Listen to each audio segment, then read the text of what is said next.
Good morning. It is Monday, December the 19th, 2022. I'm Pearson Bowen. This is the CBC Morning Report.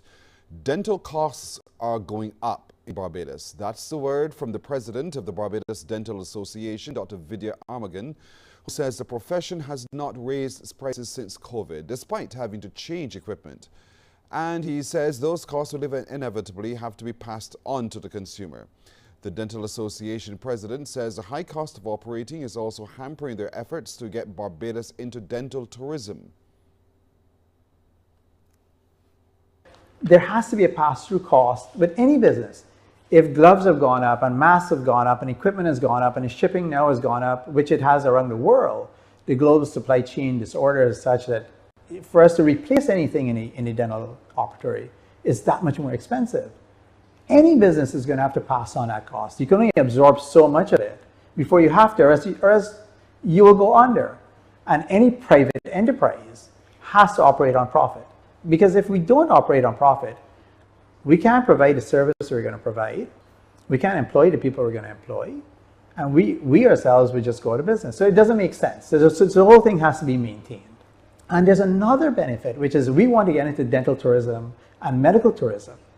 And people aren't going to come here to get procedures that they can't get overseas. They're going to know what's available overseas, and they're going to look, can I get that in Barbados at what price? And they want it at a price that's cheaper than they can get in the US. That's one of the reasons they're coming. They're not flying to Barbados to do dental tourism because they're going to pay more. That's not the point of dental tourism.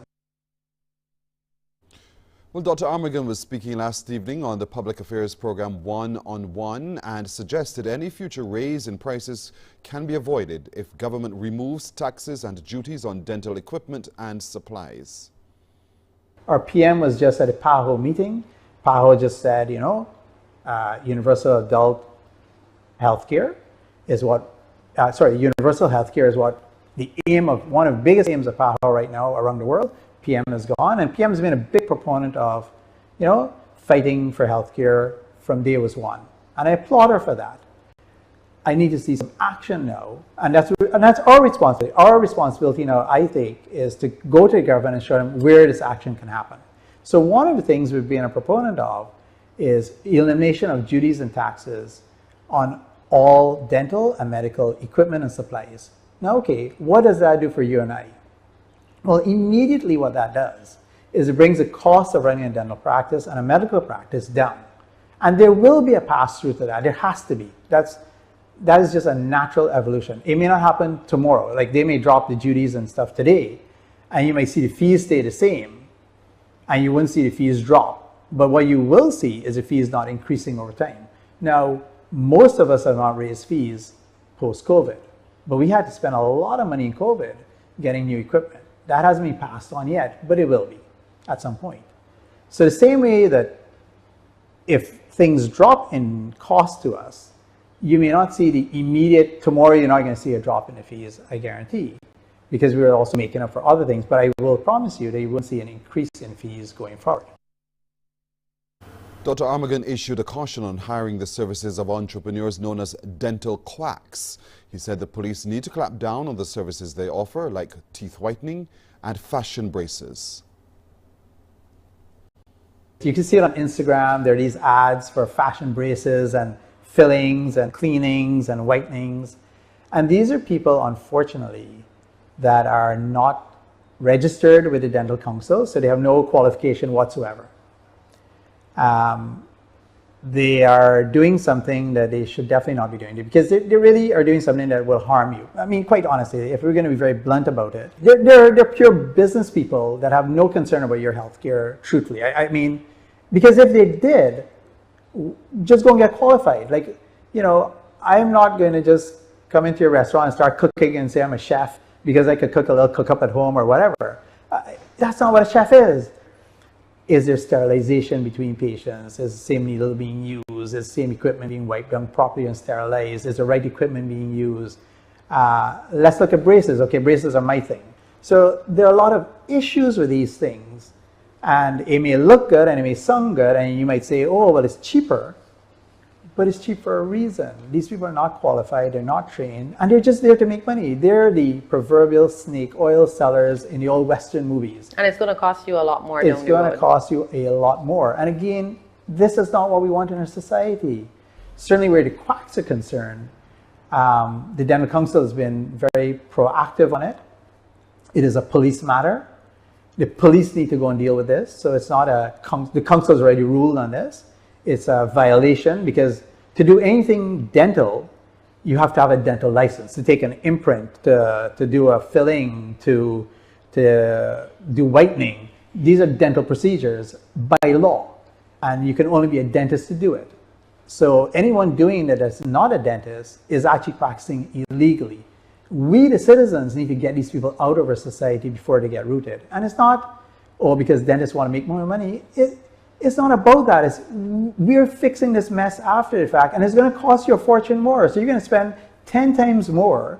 So, if we were just after the money, which your profession has never been about, like I said, a profession really is about prevention, and you never needing us. That's what it's about. But when you do need us, we're there for you.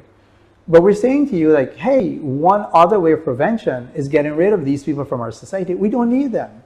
And if you get rid of them, yeah, it just saves us from having to go in there and do more work and you from having horrible results down the road. Well, coming up on the CBC Morning Report, we have reports from both countries in yesterday's FIFA World Cup final, and Russia keeps up the shelling of Ukraine cities.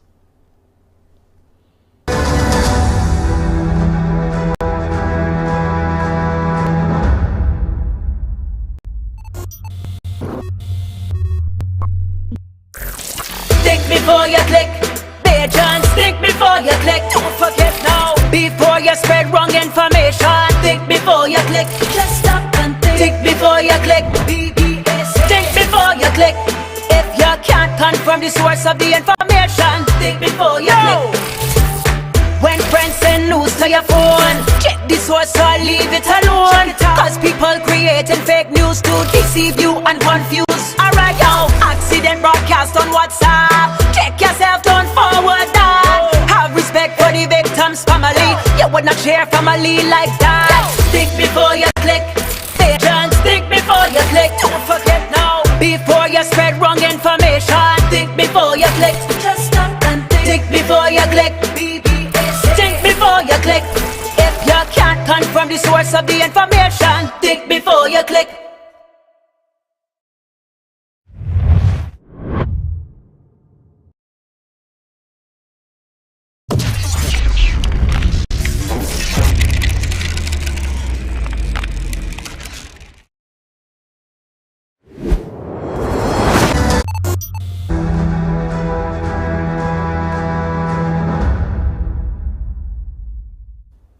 Waves of euphoria swept through Lusail Stadium in Qatar last night as Argentina beat France in a dramatic final to become FIFA World Cup champions for a third time. We have reports from Qatar, Argentina and France.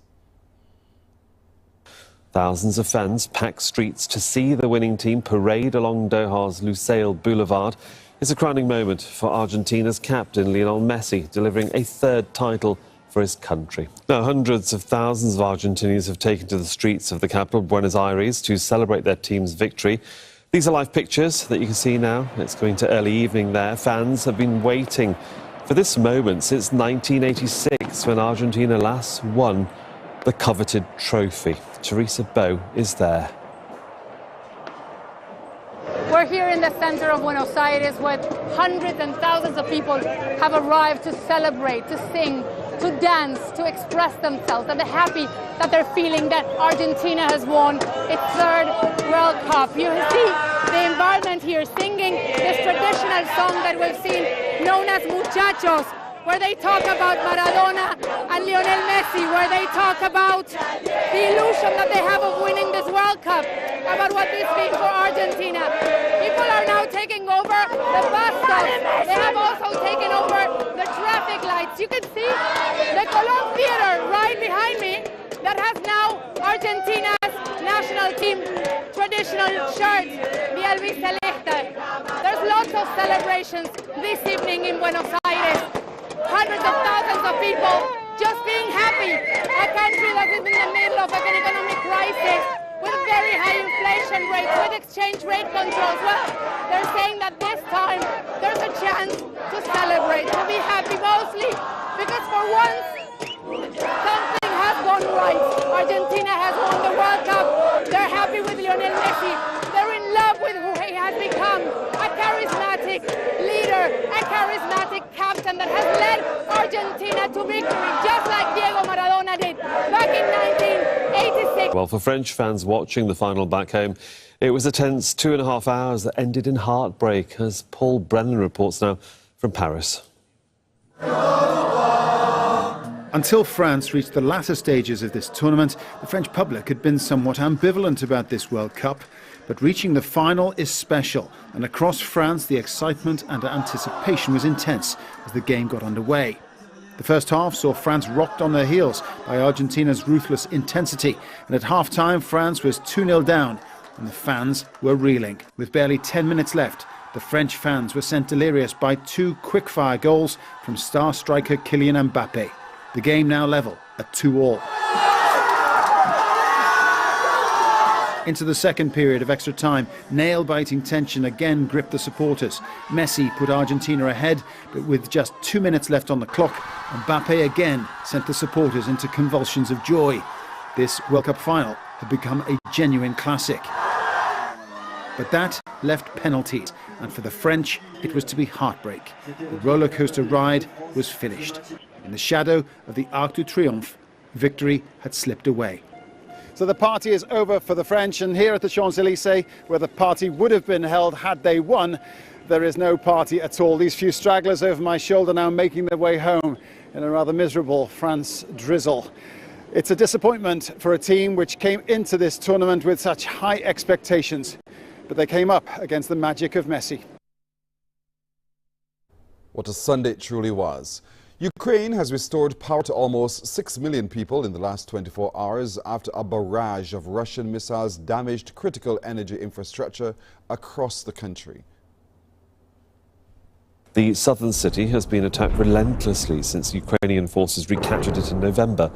Meanwhile, battles are raging in the eastern city of Bakhmut. Last week, President Volodymyr Zelensky said the city had been turned into burnt ruins. Well, Friday's shelling left several cities in darkness in the past few days. Power is now being restored in parts of the capital, Kyiv, from where Charles Stratford reports. Efforts to restore electricity and heat to all the neighbourhoods of the capital city, Kyiv, continue. The building you can see behind me is blacked out. The few lights that you can see in windows there, we understand, are from mobile phones and torches. What's interesting is that the building across the street here, as you can see lights on in people's houses. That has electricity. It's an indication of the kind of challenges that the authorities are facing in trying to get electricity and heat fully restored. We understand that there are neighbourhoods like this across the capital city and throughout the country. It comes after one of the largest barrages of missile strikes that Russia has launched against energy infrastructure on Ukraine since this war started nigh on 10 months ago. Meanwhile, on Monday, we expect the Russian President Vladimir Putin to visit his ally, Belarus. Alexander Lukashenko, the Belarusian president, for the first time in 3 years. It comes after heavy joint military exercises in Belarus, and at a time when the Ukrainian military are increasingly concerned about what they describe as a potential renewed effort by Russia to move into Ukraine from Belarus. Well, coming up at 6:30 this morning on Morning Barbados, then what? We asked the very same question of a local charity. They'll tell us the answer to that question, then what? We'll also this morning meet a man who is passionate about film, but is also passionate about telling the Barbados story. So stand by to meet him in just a little while. And we'll also this morning share with you details of the third uplifting Christmas concert by the HCQC Alumni Network. The details are straight ahead. That's at 6:30 when you join me for Morning Barbados. This is the CBC Morning Report. We're back in just a moment.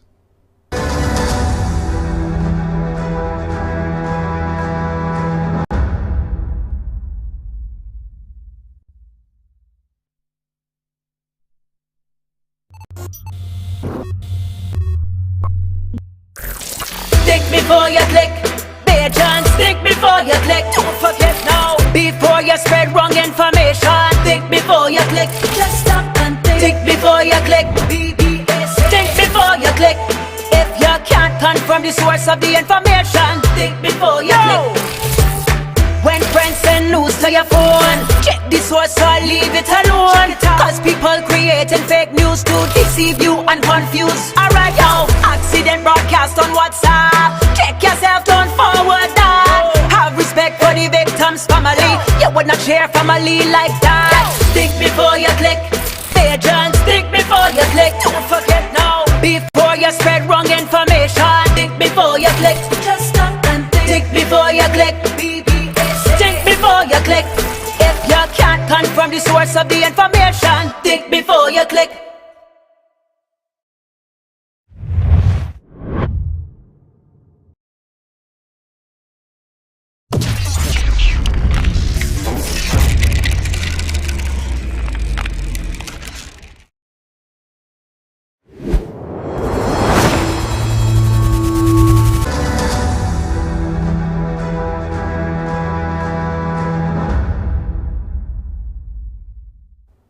Authorities are looking at ways to enhance the skills of the police to help improve their service to the public. Attorney General Dale Marshall was speaking at the Christmas luncheon of his Barbados Labour Party branch at the Grantley Adams Memorial School. Trevor Thorpe reports. The Attorney General says fighting crime is not a police matter alone, but a national issue. At Christmas time, there are lots of individuals in the criminal element who are looking for opportunities to rob, opportunities to commit break-ins and so on. Fighting crime is not just a police situation. Every single Barbadian is a component to this process, and so in terms of the opportunistic crimes, the burglaries and so on, Barbadians need to be very vigilant. The Attorney General also disclosed that a blueprint focusing on taking policing to the next level is being developed. Well, there's a whole set of stuff that's being done. It's not just going to be teaching them how to shoot, things like that. We're going to get into another element of policing, and I think that that's going to bring dividends as we go forward. Turning his attention to the luncheon of the St. Joseph branch, he says the return of the function after a shutdown due to the COVID-19 pandemic is good news for his constituents. Hundreds of people look forward to this event, so it's good to be back among the seniors, and we're taking every precaution as far as COVID is concerned, because COVID is still with us. But I know that they're all happy to be here with us celebrating Christmas. Amid the celebrations, the Attorney General is hopeful for a safe and incident-free Christmas 2022. Trevor Thorpe, CBC News. The Barbados Police Service is warning young people about the dangers of accepting treats like cakes and brownies this holiday season. According to Sergeant Kim Harris of the Juvenile Liaison Scheme, some of these sweet treats are being laced with illegal substances. She's therefore urging children to seek permission from a parent or guardian before consuming anything. Children, persons have been placing marijuana into the brownies, and on occasions we're having some very serious reactions. And when you look at it, we know this is a festive season. Over the years, persons may say, "Mommy or Daddy, can I have a taste?" But it may be a taste of a sip of wine or whatever. But drugs for you children, it is illegal and it's also harmful. And with the children now on Christmas break, Sergeant Harris is also warning them about the online practice known as catfishing. She is suggesting informing their parents about their new friend requests before accepting. This person who is actually catfishing, who may very well pretend to be about your age and have common likes or whatever the case may be, might very well be older than you are. And using online safety is very similar to practical life. Because on a normal day, if I meet you on the street and I say, come go with me, or let's be friends, you'll be saying, you know what? No, I do not know you. So the same way that you know not to speak to strangers, we are asking you clearly, treat online life as your practical life in regards to keeping yourself safe. The House Committee investigating the January 6 Capitol insurrection is expected to announce that it is recommending criminal charges against former President Donald Trump later today. Over the last 17 months, the panel has interviewed more than 1,000 witnesses investigating Trump's efforts to overturn the 2020 election and his role in inciting the Capitol riots. It's the final stretch. The January 6 House Select Committee will hold its final public meeting Monday, where it's expected to announce it will refer at least 3 criminal charges against former President Donald Trump to the Department of Justice. As a former prosecutor, I think there's sufficient evidence to charge the president. The possible charges include insurrection, obstruction of an official proceeding, and conspiracy to defraud the federal government, according to a source familiar with the matter. But it's unclear what impact the House referrals could have. A DOJ special counsel investigation is already examining Trump in its own probe into the January 6 insurrection. Well, I don't know what the Justice Department has. I do know what's in the public record. The evidence seems pretty plain to me. This is someone who, in multiple ways, tried to pressure state officials to find votes that didn't exist. This is someone who tried to interfere with a joint session, even inciting a mob to attack the Capitol. If that's not criminal, then I don't know what is. I think the Justice Department will take these referrals, if they come, seriously, because they have been gathering evidence, the January 6th committee, that is, has been gathering evidence for a very long time. A spokesman for Trump criticized the committee in a statement calling it a kangaroo court. After Monday's hearing, the committee will release its full report on Wednesday. To sports now, local boxers have done Barbados proud by winning the Caribbean Boxing Championships in Dominica at the weekend. Excuse me. The team captured 6 golds, 14 silvers and 2 bronze medals after finishing with 36 points overall. That's good news for a sport which has been going through tough times locally, regionally and internationally, where the sport has been on the radar of the International Olympic Committee for biased judging. We're fresh off the victory. General Secretary of the Barbados Boxing Association, Kathy Harper-Hall, who also happens to be the General Secretary of the Caribbean Boxing Association, joins us now to discuss this development. Ms. Harper-Hall, good morning to you. Good morning. Good morning to you. First of all, good news. Thank you so much and congratulations to the Barbadian boxers and to the association. Describe for me what this win means for boxing and for Barbados.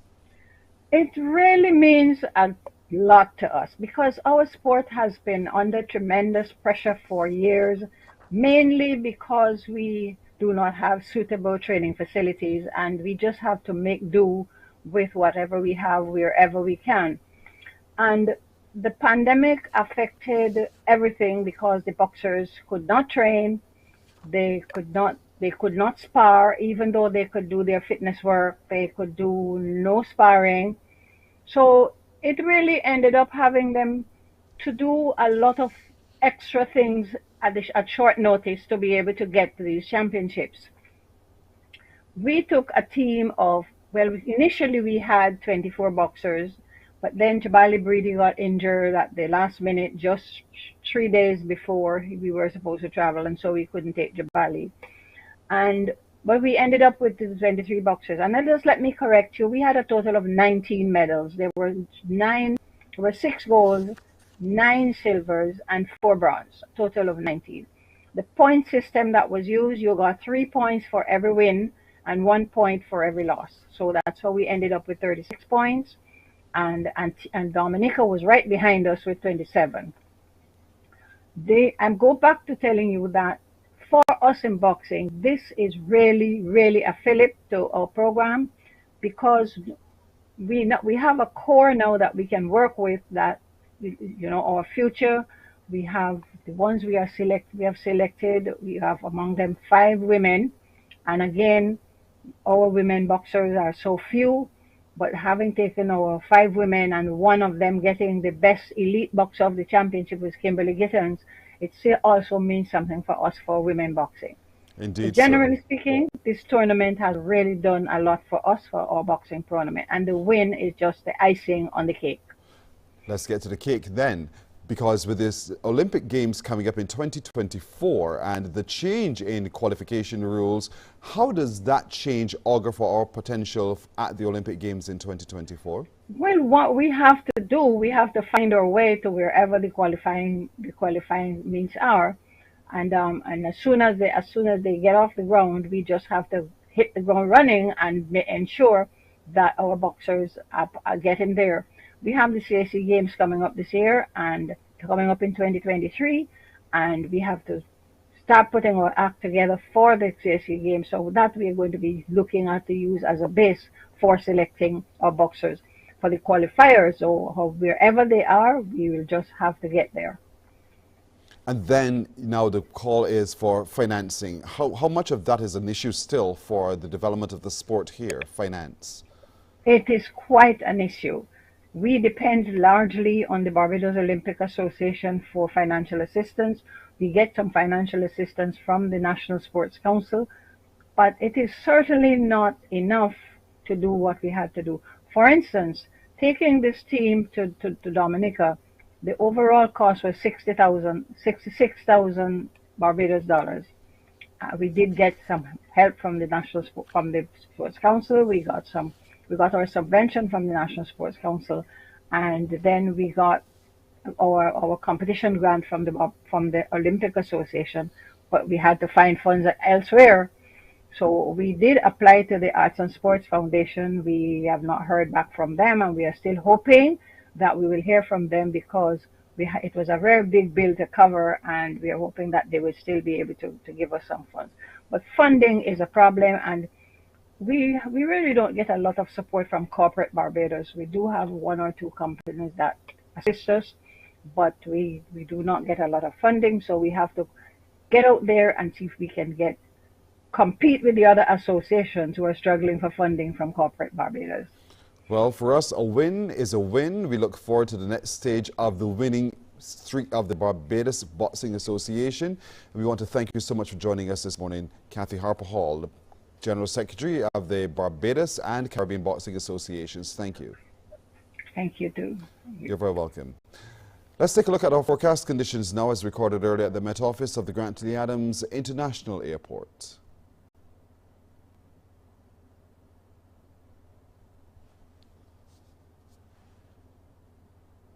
Simple. We're fair.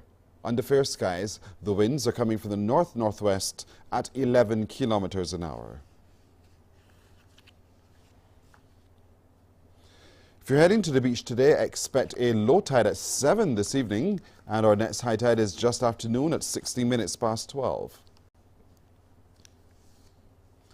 Seas are predicted today to be moderate in open water, with northerly swells ranging from 2 to 3 meters and increasing. A small craft advisory is in effect for above normal sea swells. For Barbados today, a mix of sunshine and clouds with a few brief scattered light showers. And for tonight, it should be clear with cloudy periods and with a brief scattered light to moderate shower. A look at some forecast conditions now for some international cities. Well, that's it for today's edition of the CBC Morning Report. I'm Pearson Bowen. Morning Barbados starts now. Wake up, wake up, wake up, wake up. Barbados, get up. Good morning.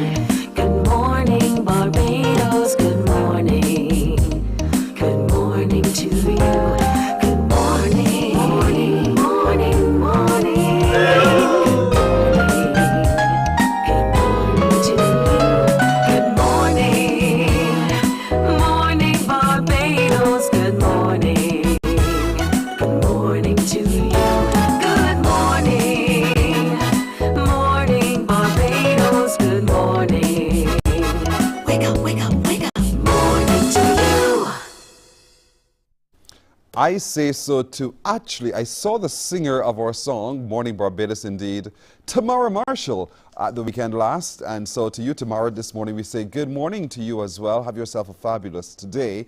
To all of you, welcome, welcome, welcome to Monday's edition, the 19th of December of Morning Barbados. Listen, Christmas is on Sunday here. Sunday coming is Christmas Day. So if you think you still have a lot of time, think about it. You really do not. So for those of you who are going to be out and about just getting the latest this or that, or the final this or that, then I hope you do find what you're looking for. But make it most of all a very Merry Christmas indeed. Welcome to those of you joining us on our streams on YouTube and on Facebook as well. Now coming up today, the call. Yes, indeed. I shall be calling one of you, and if you should answer your phone correctly, and you know what for us what correctly means, then you are a winner. So listen up for that phone when it rings, and when it rings, you answer it right. Also today, if we get the time, we'll be unscrambling some Christmas words. Cookology. Have you remember that? We had that on earlier in the year as well. Cookology. Cookology. We'll get an update as to how the year's been and what's new, what's next as well on Cookology. And how do you have yourself a very safe Christmas this time around? Wishing you a very food-safe Christmas is our food technologist. She'll join us this morning as we look again at some of our practices and how we can now engage in healthier practices just to make sure that we have a very happy Christmas indeed. We'll give you this morning details of the third upcoming uplifting Christmas concert by the HCQC Alumni Network. It sounds as if it's going to be really, really fantastic. We'll also meet this morning a Bajan man who is making films, but he's also making films to tell the Barbados story. Can't wait to hear more about that. And then this. This is what we're talking about as we get started this morning. The charity, Then What? Joining us to talk a little bit more about what it is Samantha Ermay. Samantha, good morning to you. A pleasant good morning. Thank you so much for joining us. I like the name, Then What? Question mark. Tell me a little bit about the charity, how it was formed, and why you called it Then What? Okay, so as I like to say, the charity was born on Mother's Day 2020. My very good friend Lisa Proverbs and she's a teacher, we were talking, and she was making calls to one of her students' mums and just wishing them happy Mother's Day and whatnot. And one mum in particular was crying and saying that she didn't have anything in the house. So when we were talking about it, I got so emotional, and I was like, no, but I got things in my cupboard. I got tuna, I got macaroni. Come, we packed something for her. And then we started to talk about the dynamics of Barbados, and we know that the government can't do everything. So after, this was during the pandemic time, obviously, and remember packages were being handed out. And we said, but after that one-off package, then what? What do you do? Yes. Naturally, the name Then What?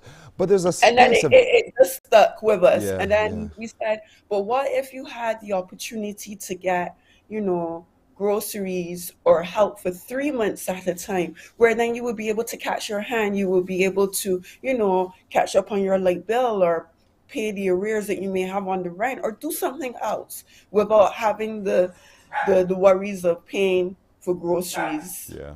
What I like is that you did not look at the situation and turn a blind eye or turn away from it. You and your team decided on the day when you guys should have been sitting down doing nothing, Mother's Day, to do something for someone else. And so here we are now. It's a registered charity, and so you've been giving and giving. In terms of the need that you've seen across our communities, describe what you see. Oh gosh, it is vast. Yesterday was actually our delivery day for our Christmas hampers. We had 40 families that we took care of that actually spanned the whole of Barbados. So from St. Lucie right down to Christchurch. We had 4 drivers. Yeah, 4 drivers yesterday. And it's a sad person, honestly. I know it sounds very cliche, and a lot of people say, oh, there are 2 Barbadoses, but there really is. There's poverty in Barbados that you haven't seen. You are seeing people who do not have inside facilities, something that we may take as, you know, practice and common common knowledge, but it's really, really sad out there. We have mothers that have in excess of 5, 6, 7 children that live in small, cramped spaces. We've seen it all, and it is really heartbreaking. And then when you see it, you ask the question, then what? Folks will tell Then you more what? about how you can be a part of then what. And then what next as well. How do you... How can you help? Precisely, then what? Barbados has been kind to us. We've had assistance from many organizations, but not enough. Yeah, I know there are many charities out there and people do give back, but then what? I don't know. We're special in that need that we look at vulnerable single parents, so both single fathers, and we do see a lot of them now writing into us to get assistance. If you want to be a part, you could check out our website, which is www.thenwhatcharity.org. You could find us on social media at Then What Charity. That is both Instagram and Facebook. If you want to volunteer, you could give us a call to 895-318, or you can drop us an email at thenwhatcharity@gmail.com. Thenwhatcharity.org is the website. Thenwhatcharity@gmail.com is the email address. How do you go about getting the things you need to give? How do you do your fundraising? Okay, so we have some very ingenious ways. I'm a creative by nature, so I like to think out of the box, and this charity isn't to be like any other charity. So we have a WhatsApp auction where we do everything online. We have some really good items. So we have books, we have new clothing, we have gently used clothing, we have household appliances, and people come together on our WhatsApp platform and they have a grand time bidding on items. So that actually generates a good portion of money of how we get to help other persons. We do pop-up shops, but not in the traditional sense either. So we don't take money. We go back to the old time way of bartering. So you might bring a bag of rice and leave with a pants and a shirt and a dress. So we do those frequently. Next year is going to be a big year for us where we start doing more. We want to do some hikes. We want to do a fundraising party. We want to do some tea parties. We want to do some more different things to get some fun. Some very Go ahead. Sorry, but right now basically it's friends and family who will support the cause, and sometimes when we do write for assistance, like some of the distribution companies that we purchase our foodstuff items from, if we ask for a give back, they're very accommodating. That's the Barbadian spirit, isn't it? And so we want to encourage as many of you as possible.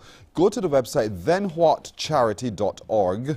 You can send an email, thenwhatcharity@gmail.com, and give. 'Tis the season of giving. We tend to think it's the season of receiving, but no, it's the season of giving. And then what? You ask, then you give. That's what you need to do. And you give to the Then What charity. And that's where your donations really truly go a long way. I love how ingenious you truly are in the ways that you raise things. Bring a bag of flour and you get a shoe or something like that. It is really, really fantastic. How many people work along with you in your charity? Okay, so we have, along with myself, 2 trustees, which would be Joy Williams-Broom and Lisa Proverbs Ballantyne. They're the trustees, and then we have directors. So my husband, I don't know if he came willingly or because I had to rope him in. He's our director of logistics. We have Kanisha Duncan Harewood. She is our director of director of volunteers. Yes. We do have a director of foreign affairs, which is my cousin who I roped in. She is actually based in New York right now, so she tries to get some funding from out there for us as well. And then we have our director of sponsorship that is based in Grenada, Miss Ronnie Worrell. So that's our small but effective team. And quite global as well. And then we have some volunteers from the Give Back Barbados program because we're registered with them. So if any UE students or BC students need their hours, you could contact us too. All right. So it sounds as though you have your hands full. It sounds as though 2023 will also be quite an active year too. I want to wish you the very best as you continue to give and give to those in need as you see it. And so I commend you and your team for the great work which you're doing, and I want to encourage you to keep going. Don't ever lose steam. Don't lose passion. That's what drives you indeed. And I wish you only the very best and a very Merry Christmas indeed. Thank you, and same to you. You're very welcome. Thank you very much indeed. Samantha Ermay, who is of Then What, the charity, and I really want to commend them on the great work that they're doing. Remember, the website is thenwhatcharity.org, thenwhatcharity.org. The email address is thenwhatcharity@gmail.com. Give to them, they're giving to others. It's not for themselves, it's for others. And when you give to others, oh, the benefits that flow to you in return, not just monetarily or in kind, but you will be so happy just from the act of giving. Try it today and tell me then how it went for you. We'll take a break right here. We'll be coming right back with more on Morning Barbados in just a moment. Morning, morning, morning. Good morning. Good morning to you. There is a saying, you can find a Bajan anywhere. Are you a Bajan living abroad? Or do you know of one who has migrated to another country? Well, we at Mornin Barbados would love to have you or them on our Bajan Afar segment. Share your amazing stories, experiences, and how you have adapted to a new culture. Send us an email to morninbarbados@cbc.bb, and together we will travel the world.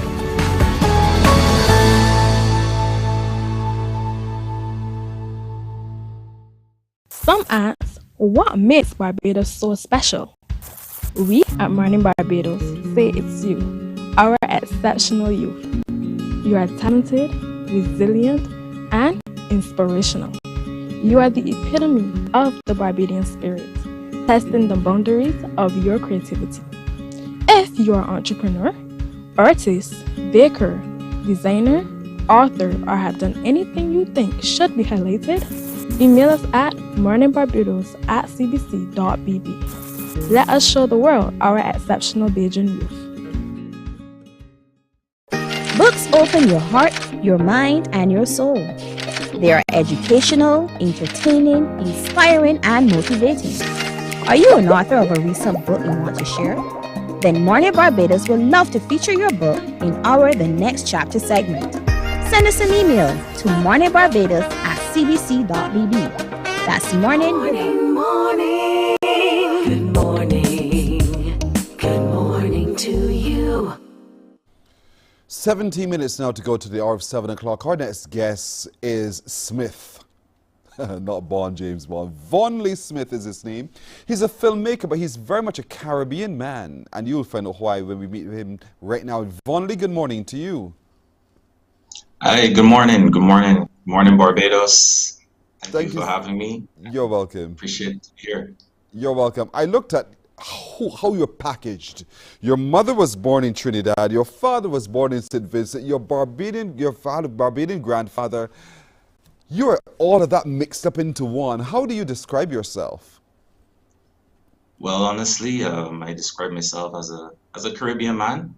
You know, I'm born in Barbados. I'm very, very proud of that. Barbados is what, raised me, grew me, and went to school there my whole life, and my mother being from Trinidad has kind of, I guess, opened up this reflection of, vibes and what Trinidadians, have to offer. And so I just, describe myself to say a Caribbean man person. Just do you have up. Given the mix, does any one single particular cultural practice tug at you more than the other? I would say not really particularly. I would just say that it's just more of like what you connect to and what is truly in your core, In the islands, we all share the same common goal. Of course, we differ, but I think having come from all three in some way, I have an open reflection on everything. And I'm just happy and expressive on both. As a filmmaker, what is it that you see through your lens that tell the story of the Caribbean person? What's it about us that makes us so different, special, and very unique? Yeah, we in the Caribbean, we have a lot of, we have a lot of character, we have a lot of creativity, and, from history, we've been through a lot, but I think our resilience is what makes us very strong and everything. And I think just wanting to tell that story and show the resilience through my lens and the creativity, that's kind of what it is. Yeah. In telling the story, you have to you find people. It's about people. So you're observing customs and practices, and then you're trying to be able to bring that story onto not just the page because it has to be scripted, but then it's also captured and transmitted. That process for you, how is it? How do you do it? It's just observation, observation and just being in the culture. Going back to, born in Barbados, you do things and you just there. So yeah, just being a party culture. Yeah. So just quietly capture it. Just that's what you're saying. Just quietly observe, quietly capture. Yeah, fair enough. So let's talk a little bit about some of the work that you've done thus far and where it's taken you. What do you think has been for you that one piece that you're so passionate about that you think, hey, y'all got to see this? What would you describe it to be? Right now I'm really into the environmental filmmaking and telling stories on sustainability and really looking into nature a lot. I think I've been very, very inspired, especially after the pandemic, to really understand everything around us and just seeing what there's stories and stuff to tell within there. So my passion really right now is just kind of environmental stuff. And yeah, I'm just working towards a lot of things expanding on that in fantasy and different things. But yeah. You were in Trinidad as part of a screening, the Environmental Film Festival. What was that experience like? It was really beautiful, man. It was really, really beautiful. The experience, Trinidad has been very supportive and everything, and they've been doing a lot of work within the sustainability goals and everything. And yeah, the experience has been great. It's been really good. One of the feature films that you're hoping to produce is called, I see here on the script, Voice of the Ocean. Why, what's that voice of the ocean? What does it sound like and what is it saying? So I'm on the path of creating my first feature film. As I said before, I'm doing a lot more environmental work. It's where my passion is right now. And I've been just looking at the ocean and how we are connected to it and trying to tell a story within there. It's a project I've been working on for the last 2 years. And yeah, it's been very interesting. I'm just excited to just keep on the journey and go forward. Doing the kind of work that you do requires collaboration, I suppose. I mean, one man alone is not an island, so how do you ensure that and who are the creatives that you're working with as well to be able to have that voice of the ocean sounded to the point where you're very happy with what you hear and that people will get to hear the roar of the voice of the ocean? Right now I'm looking into like having a co-production between Barbados creatives, Trinidad creatives, and St. Vincent creatives as well. And I feel like there's a lot of competition and stuff in Barbados and in the film scene, and even though that's great, it's still good that I think we should collaborate and everything more. So I'm trying to open up those channels to collaborate and of collaboration. And on this particular project, it's just that I'm mixing it all up here, and we're trying to see what we could do and come together and everything. There's a lot of amazing creatives I'm working with and everything. Yeah. Give me your view of Caribbean films. What do you think of them? Caribbean films? Yeah.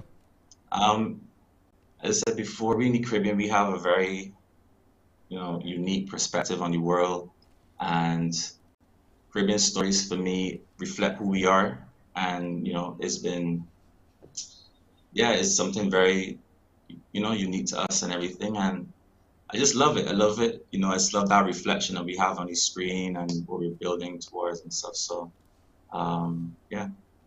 Compare it though with what you see from other spaces, whether it is Europe or North America or the UK. Talk to me a little bit about how we can now project ourselves or image into those spaces and not be seen to be third rate, almost third world, as they like to frame us as.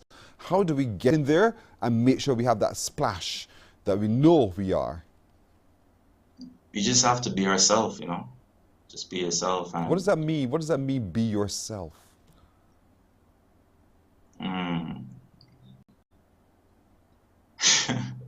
Being yourself, you know, just accept, embrace, you know. A lot of times we think we have to change our accent, we have to change how we do things, and it's just a quality issue. I feel like once we have good industry standard equipment and we're able to just reflect on, you know, what we're doing and stuff, we could fit into any space. But I don't really think it's about fitting into spaces. It's just, you just need to be ourselves, love the reflection, have that interaction with it, and promote and support our own work, you know.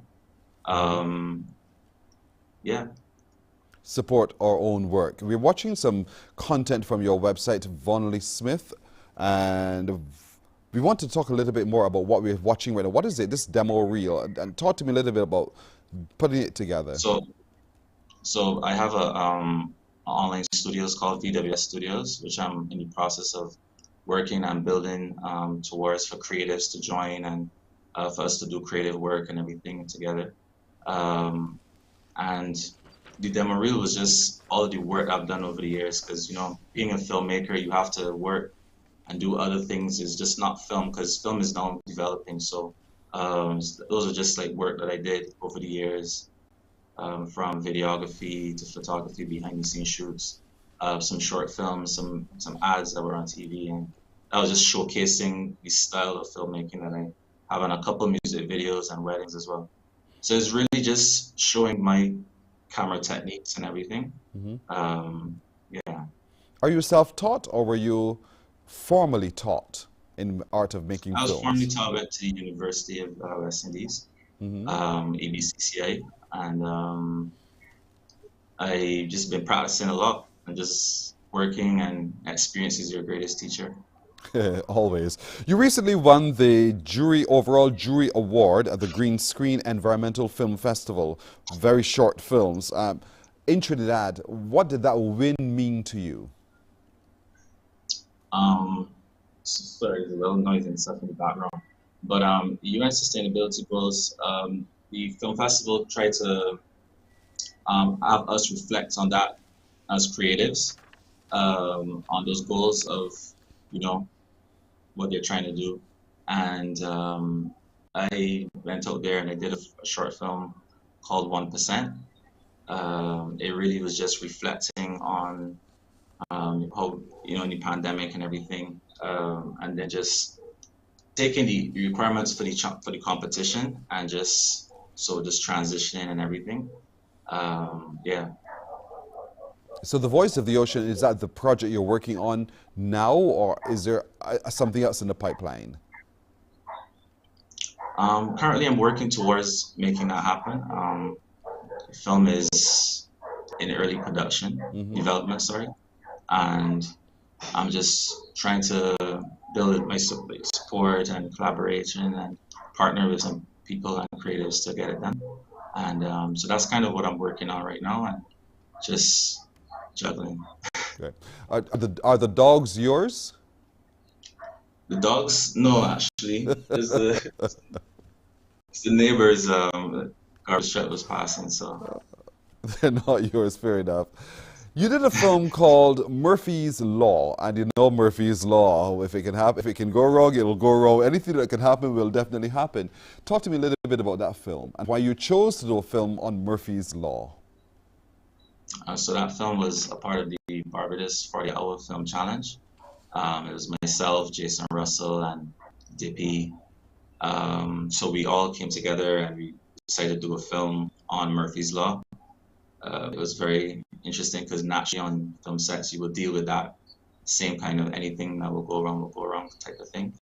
And yeah, so we submitted a film about making a film within 48 hours, and it's very interesting. You guys could check it out.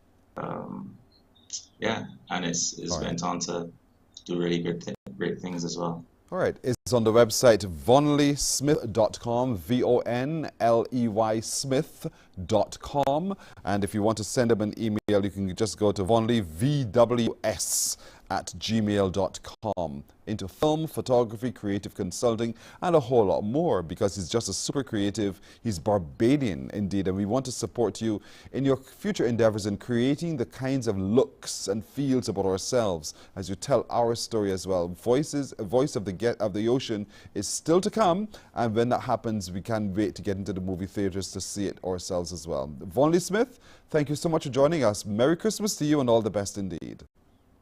Yeah, Merry Christmas, everybody. Bless. Thank you so much. Morning Barbados. Oh, before you go to break, let me just remind you of our food drive, CBC Cares food drive. It is on. We still have a barrel right here in the CBC lobby. If you have your non-perishable food item, bring it to the CBC and put it in the barrel. It goes a long way to relieving the pain of Christmas for a lot of families across our island. So far, many of you have already contributed, and to you we say thank you. We want to encourage as many of you as possible to continue giving to the CBC Cares food drive as we bring Christmas cheer, Christmas joy to many in need this morning and into the future as well. So thank you when you go shopping today for picking up a little extra just for someone else. The gift of giving. Care today. We thank you. Morning Barbados takes a break here. We're coming back in just a moment. Morning, morning, morning. Good morning. Good morning to you.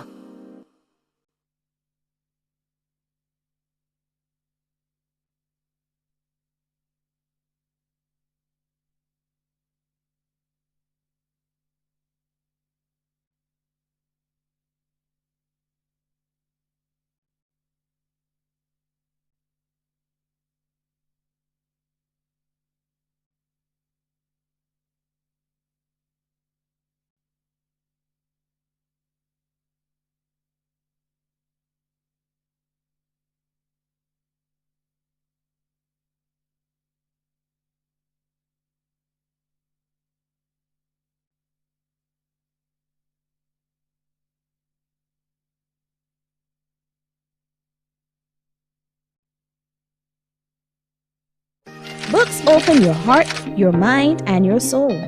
They are educational, entertaining, inspiring, and motivating. Are you an author of a recent book you want to share? Then Mornin Barbados would love to feature your book in our The Next Chapter segment.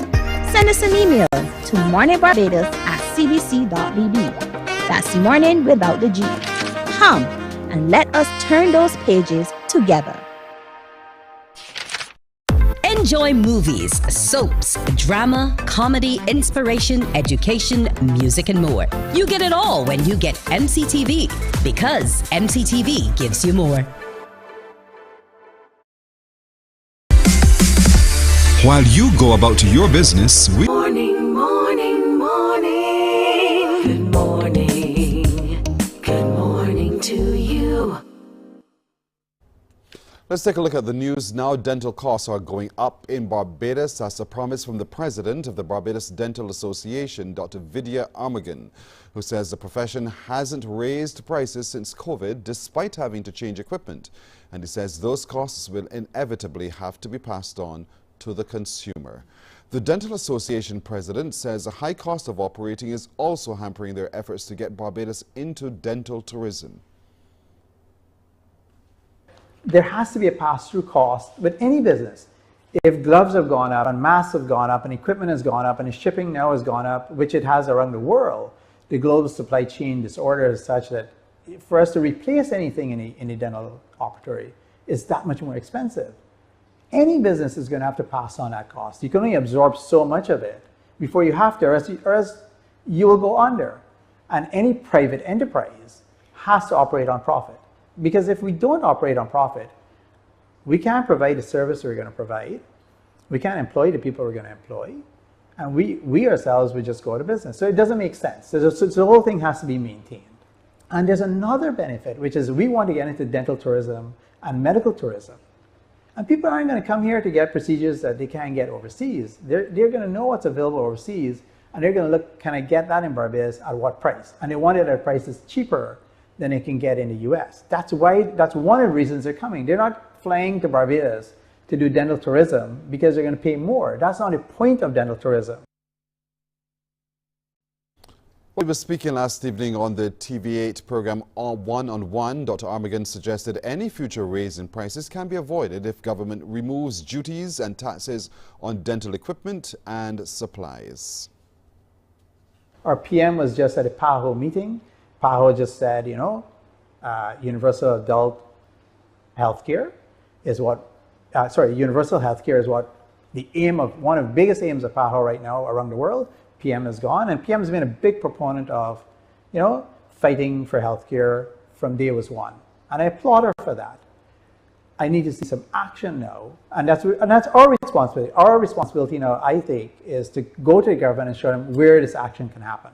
So one of the things we've been a proponent of is elimination of duties and taxes on all dental and medical equipment and supplies. Now, okay, what does that do for you and I? Well, immediately what that does is it brings the cost of running a dental practice and a medical practice down.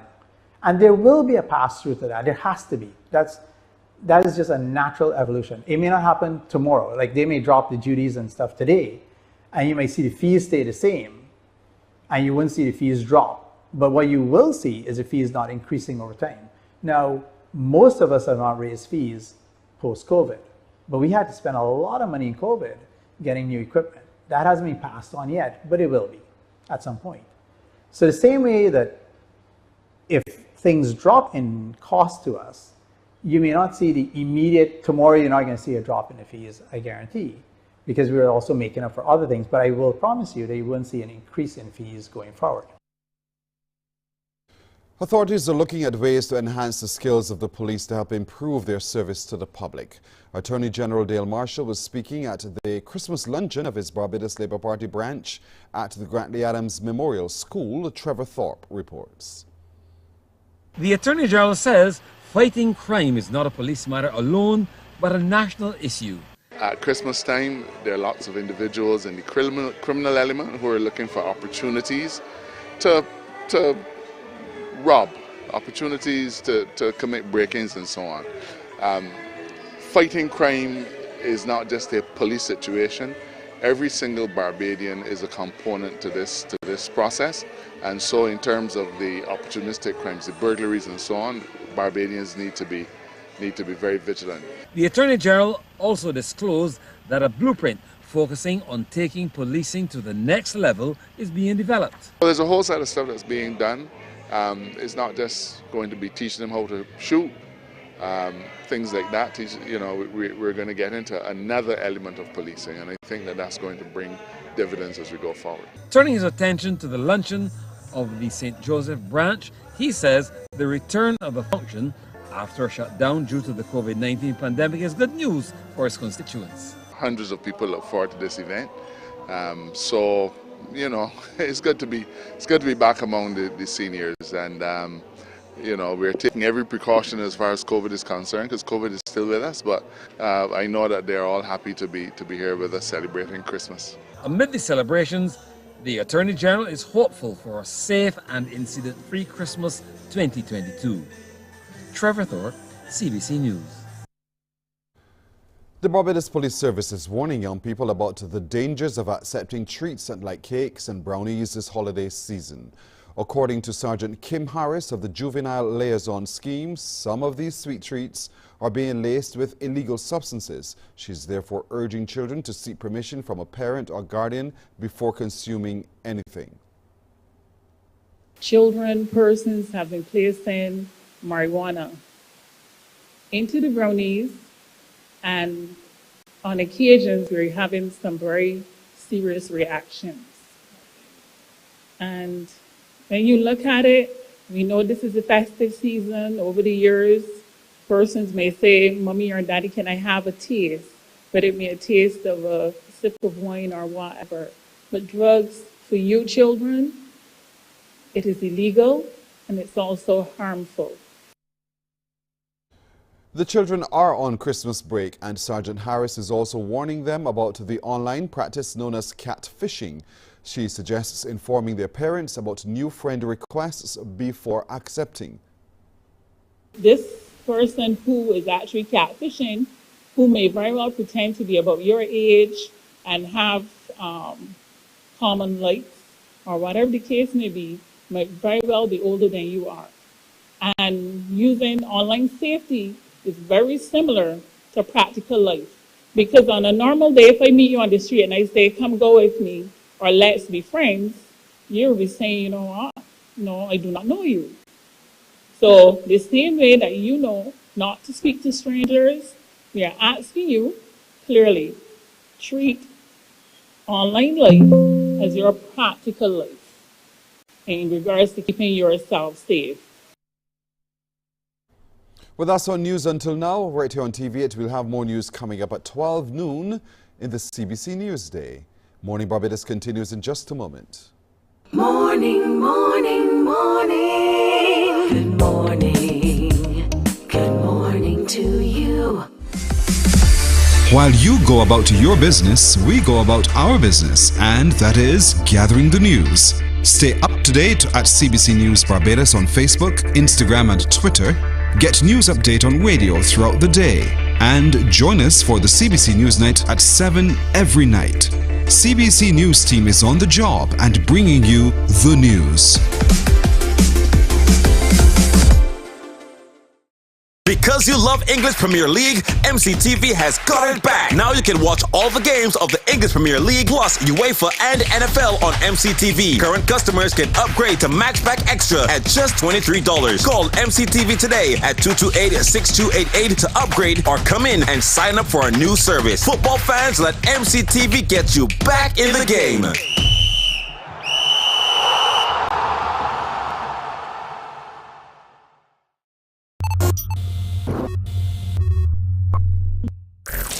Think before you click, pigeons. Think before you click. Don't forget now. Before you spread wrong information, think before you click. Just stop and think. Think before you click. BBS. Think before you click.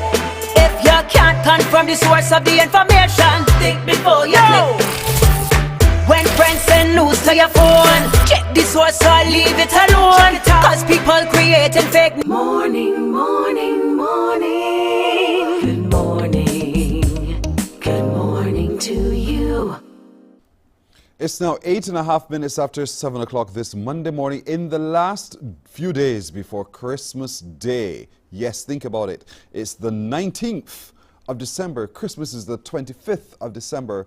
You have until Saturday to get all of your shopping done. I know. Don't frighten me, right, Pearson? I understand you. Yeah, panic is beginning to set in, but don't worry about it. Get out there and do what you have to do. Do it so safely. There is such traffic on the roads. Have you all realized? It feels as if whatever time of day, wherever you go, everybody's there and everybody's on the road. Why? Yes, I'm on the road too. But why? Why are you not blocking up the roads? It feels like. You know what I'm talking about, right, Laura? You know yes, what I'm talking about. Yes, I know what you're talking about. Everywhere you turn. So how do what do you think we should do to escape this traffic? I don't know. I think what we do is order online. Because we're too pretty and we're too cute to be waiting in traffic and in car parking spaces. So let's order online and get things delivered to us. Oh yes. boy. Yes. I really think we need to go faster to get in that system in place where I can sit back in my comfort and get it all done. You spend so much time on the road nowadays. But tis life. But let's talk about tis life now with you guys. Laura, by the way, Laura Nichols is with the third upcoming uplifting Christmas concert by the HCQC Alumni Network. And what a year you guys have had. You've been busy all year. So true, Pearson. We have been. And so, this you know, end of year concert. Yes. But you're Go ahead. not doing a lot of this to yourselves. This is not about, hey, let's big up ourselves or beat our chests and say how great we are. There's a reason behind all of the work you've been doing all year. Could you explain to people the rationale behind the work of the alumni network, and what the Christmas concert will also mean and how it can contribute? Yes, I can talk about the rationale, Pearson. And good morning, everybody. Hope everybody's having a wonderful morning so far. At a time when we had our country's resources being stretched by all these demands to sustain public health due to the COVID pandemic, and by the need to contribute to the economic recovery, HCQC Alumni Network is aware that our effort to contribute to improvements in education are more important now than ever. And we know we must do our part to help produce students like awardees like Juliet Daniel, and of course, our homegrown Alan Entich, who will help to solve most of the country's problems, just like the traffic problem, and also the world's pressing challenges too. So that's It's a noble cause of which you're fighting and you're agitating to support. I like the fact, I know you can't talk about this because that's not what we're here to talk about, but the last educational conference that you had, I thought that was such a stellar idea, to be able to bring together the children from both schools, Harrison College and Queen's College, along with the technocrats, and together to be able to say, here's our vision for education of the future. Here's what we think of now and where we think we ought to be and how we can get there. I cannot wait to hear the outcome of it. I really can't wait to hear the report, honestly, because something tells me that it would have been quite a strong series of ideas and suggestions put forward. But now, and that's part of the ongoing work that the Alumni Network is doing. And I know this is the third iteration of the Uplifting Christmas concert. Let's look back at the last two and let's look at what will be different this year. Okay, well, I was a co-host with the last one with DJ Ross, shout out. That was something different because it was virtual, it wasn't like a real concert. And you're just there like, okay, following the cues and making sure everything goes. But it was a beautiful concert. Top-notch artists such as Mikey, who's a QC alum. You also have Damien Marfay. He is an HC alum, and many other artists that came and did stellar performances. And the first one I remember watching had, I know it was Sharon Marshall, and there was another gentleman as well too from HC. The name escapes me, but we've been doing it. This is our third year. Yes, Daniel. Yes. Perfect. Yes. And this is our third year, and we want to continue on with that. So it's myself along with Sharon Gittins. She is QC alum. I am HC alum. And we are going to have a fabulous game virtually. As you can see, we're going to have student performances. We're also going to have performances by our current Pickety Crop monarch, Kwan. Yes. And, so there's so many talented, varied, amazing performances that we're going to have. And it all goes to a very good cause. And the good causes are for HC, our robotics lab. Also want to do food science, which is something that as a past scholar, a lot of our people were pushing for, and it's so good to see.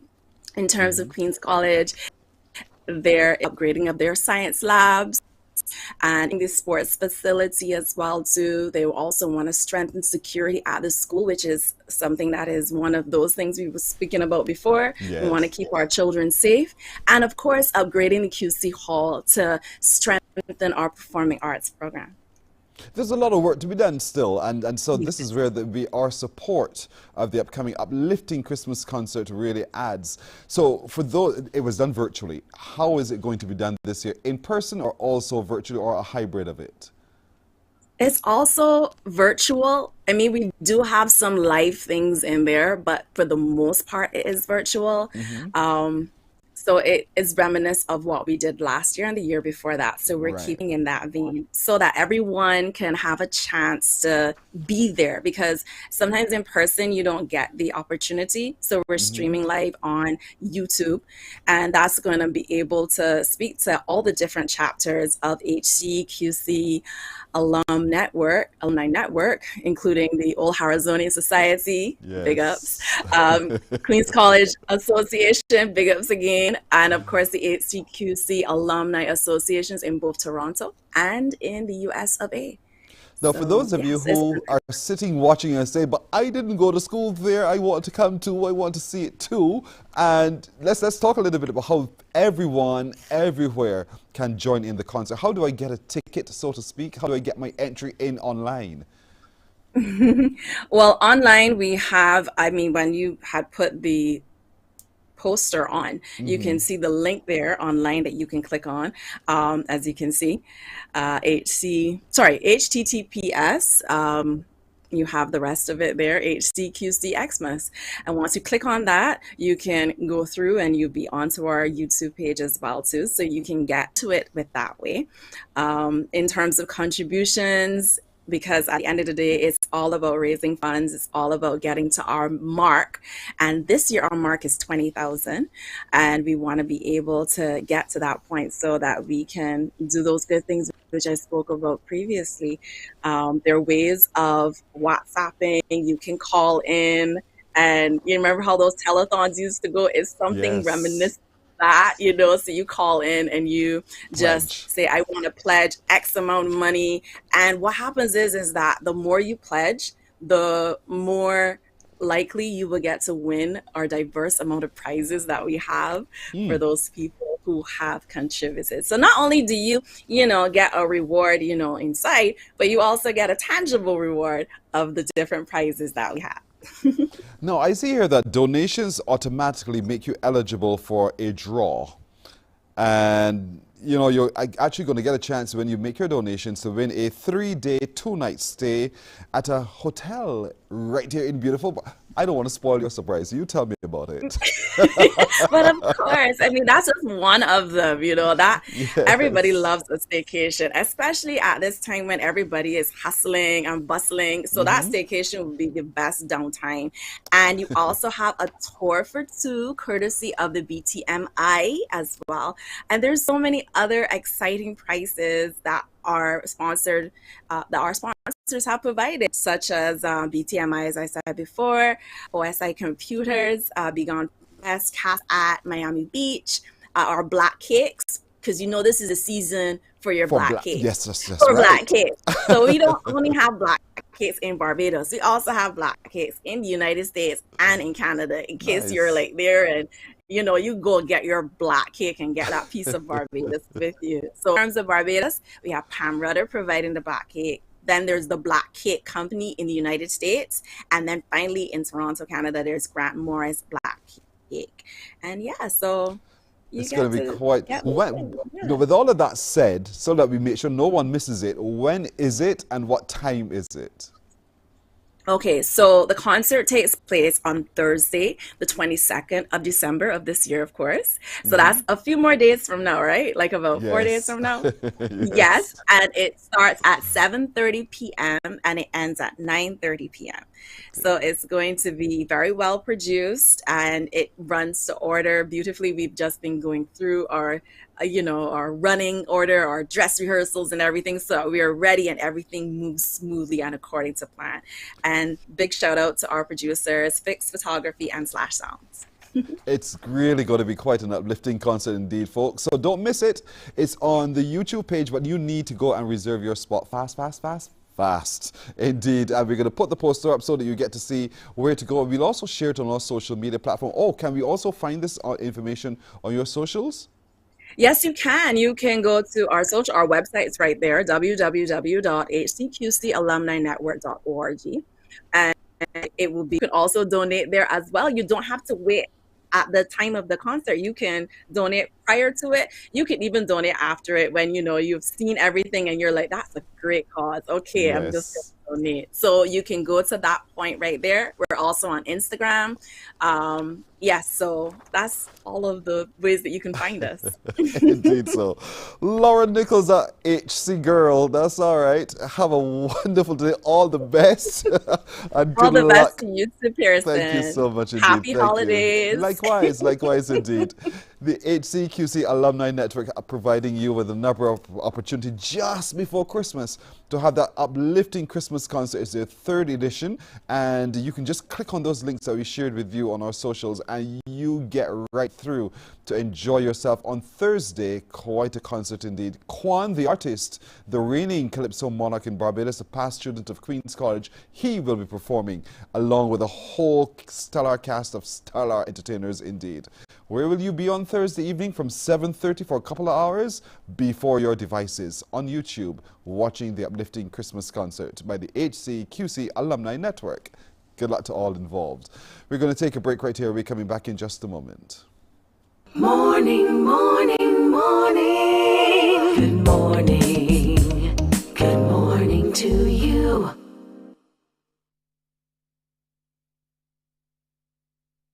Books open your heart, your mind, and your soul. They are educational, entertaining, inspiring, and motivating. Are you an author of a recent book you want to share? Then Mornin Barbados would love to feature your book in our The Next Chapter segment. Send us an email to morninbarbados@cbc.bb. That's morning without the G.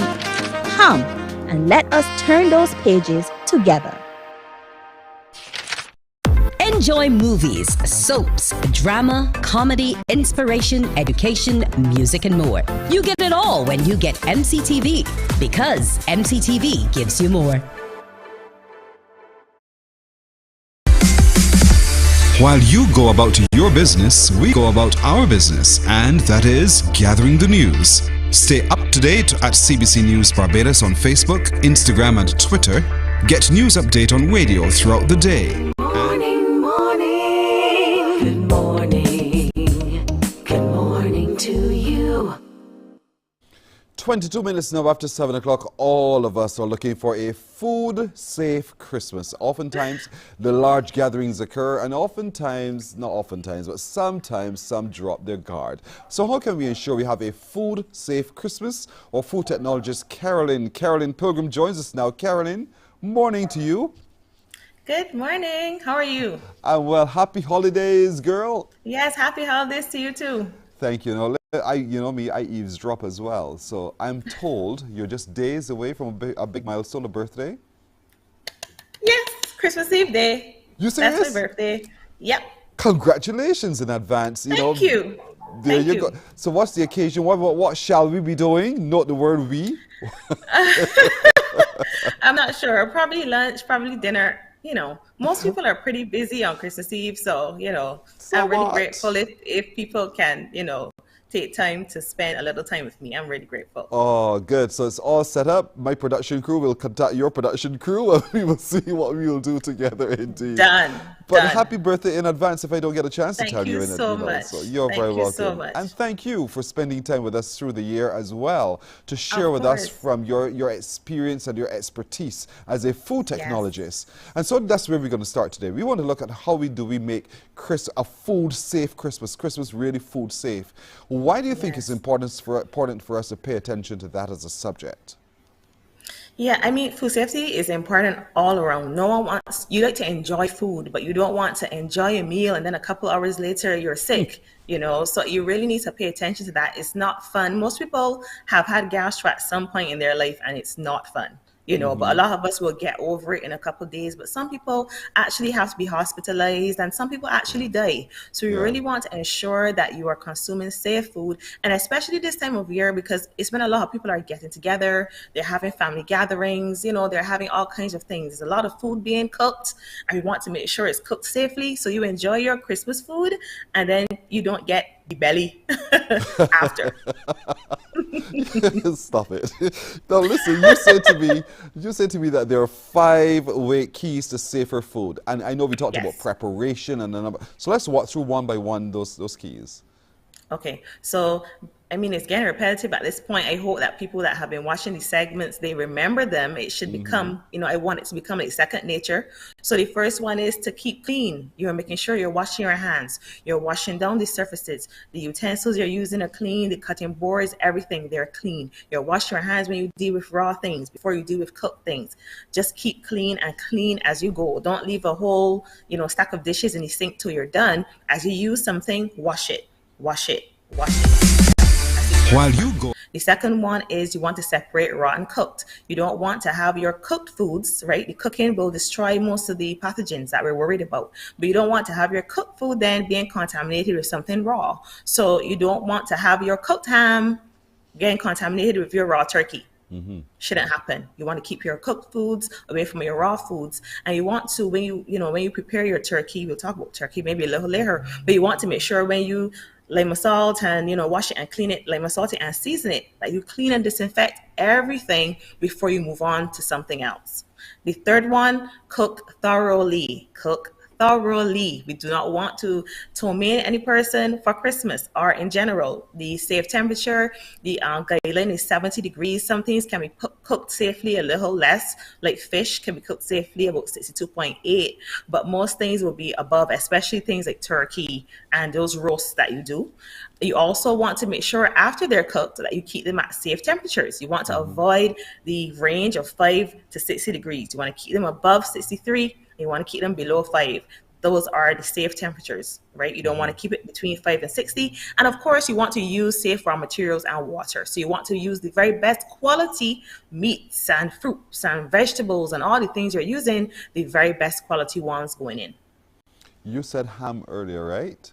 Now, when we bake the ham, that ham is going to spend a little time, if it survives, on the counter, but then you put it into the refrigerator. So for how long, having baked ham, how long do you think I can keep the ham before it's finished? Can I keep it till next year? Oh gosh, till next year? Well, if you freeze it.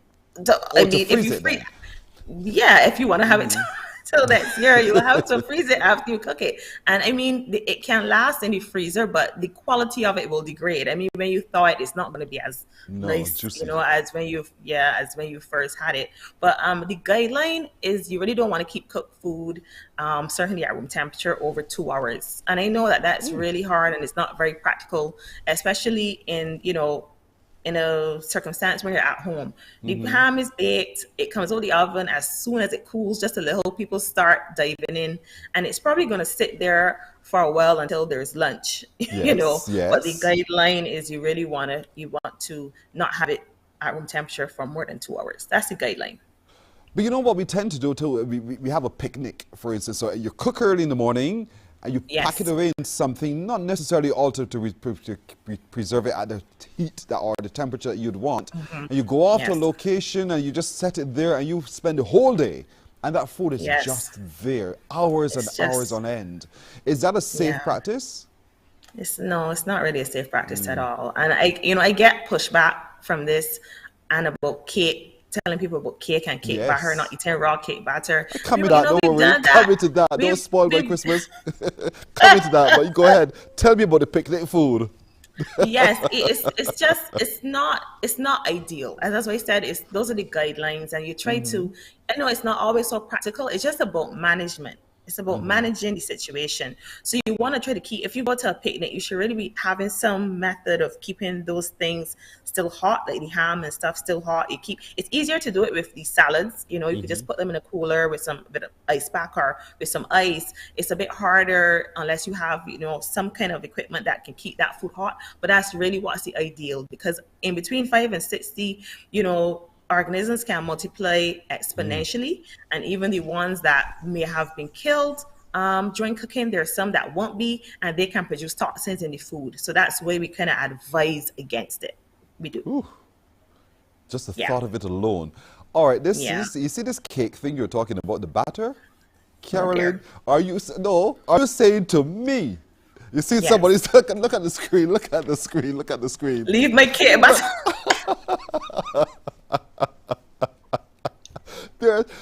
There are going to be hundreds and hundreds of Barbadians who are going to say that to you. I know. You see, he said, I've never been sick from cake batter. And I get a lot of pushback from this all the time. We used to do it as children, and we would fight over the spoon and the bowl. And I'll just say this. It's well documented. If you doubt me, you can check on Google. You can check any literature reference. It's very unsafe. It's very unsafe to consume that cake batter, especially containing raw eggs, because raw or undercooked eggs can be a source of salmonella, and you don't want salmonellosis. And I'll say this, you haven't had it, before. You've never gotten sick since you were a child. And I'll say what old people say, when catch it in past you. Correct. That's what they say. So here it is now. That with the batter, you're saying to me, don't mess with it because it has eggs in it raw. It's not, those eggs have not yet been cooked, even though I beat the livered gall out of them. So, and all mixed up. And it's still unsafe? It's still unsafe. It's still unsafe. Even with eggnog, overseas they have a pasteurized shell egg industry. So they can use the shell eggs into their eggnog. Or what's better is to buy if you can find pasteurized liquid egg. Because people put cracked eggs and make eggnog and they say, oh, we're putting alcohol in it and so it's fine.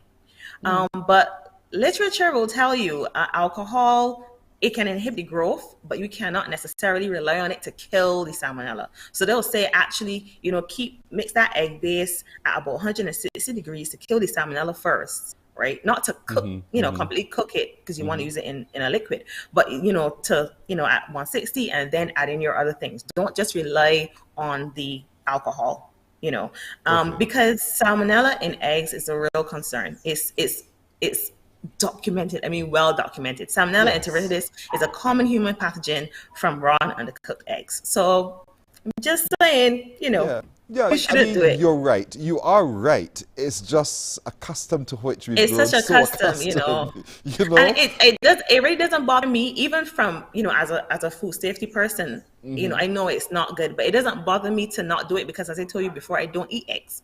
So I would never be tasting raw cake batter anyway. I like it with just the butter and the sugar. I would taste it then. I like that. But from the time the eggs go in, all bets are off for me. Fair enough, Carolyn. Fair enough. You're that kind of girl. Let's start some other little things that we wanted to focus in on because, we're going to be busy in the supermarket doing our grocery shopping. Every trolley packed to the brim. So what are some of the concerns there, and then what should I do about it? Okay, so you want to make sure that you're taking up the cold things last. I had said this a while back, and it will be particularly applicable here because the lines will be long. They will be long at this time of the year. So you don't want to take up your cold things first and then be standing in line for an hour while they start to thaw. So that's one thing.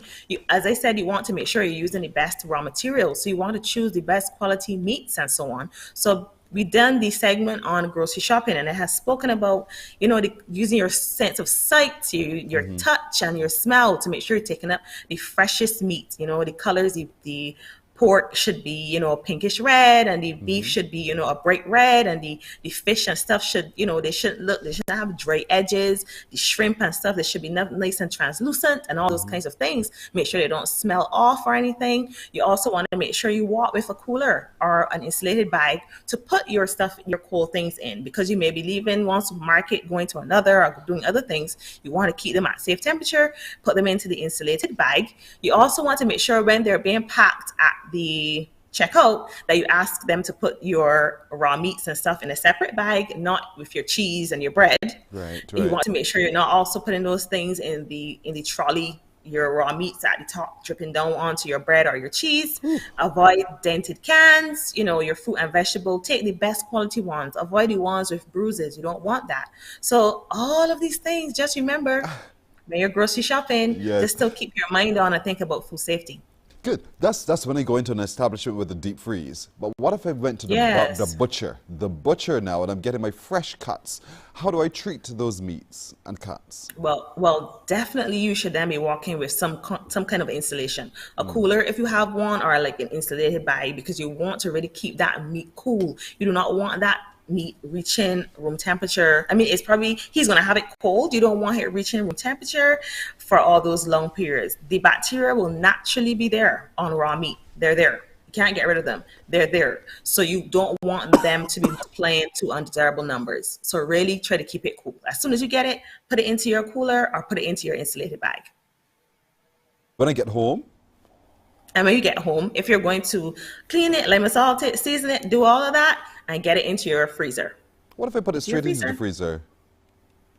Well, yeah, then you defrost it. You defrost it safely, which is not on the countertop, which is what a lot of people, they do that. It's safer to defrost in the refrigerator. If you want to defrost in the sink, you can, but it means you have to change the water every 30 minutes, which to me is just so, yeah, that's the safe way to do it if you do it in the sink.